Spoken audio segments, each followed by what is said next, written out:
पन्ना पहाड़ियों और चांदी की धाराओं के बीच एक शांत गांव में लियोरा नाम की एक लड़की रहती थी।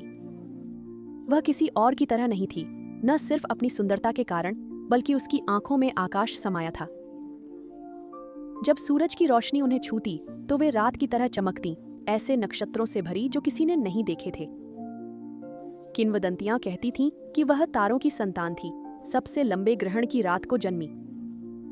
कुछ उससे डरते थे, कुछ पूछते थे, पर लियोरा बस सपनों से भरी एक साधारण लड़की थी। एक शाम जब वह नदी किनारे घूम रही थी, एक अजनबी प्रकट हुआ। उसने गहरे नीले रंग का चांदी के धागे से खड़ा हुआ लबादा पहना था। तुम ही हो वह फुसफुसाया। लियोरा ने सिर तिरछा किया। किस चीज के लिए? उसने उसे एक छोटा कांच का लॉकेट दिया। अंदर एक बूंद तरल पदार्थ चमक रहा था, समय में कैद आकाश गंगा की तरह घूमता हुआ। यह तुम्हारे अतीत की कुंजी है, उसने कहा। उसके भीतर जिज्ञासा की आग जल उठी।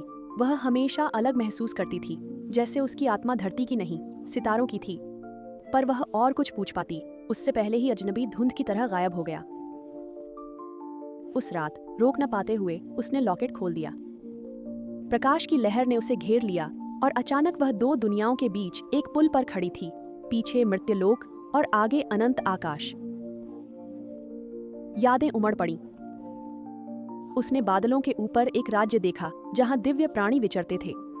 उसने खुद को बच्चे के रूप में देखा, एक रानी की गोद में, पृथ्वी पर सुरक्षा के लिए भेजे जाने से पहले।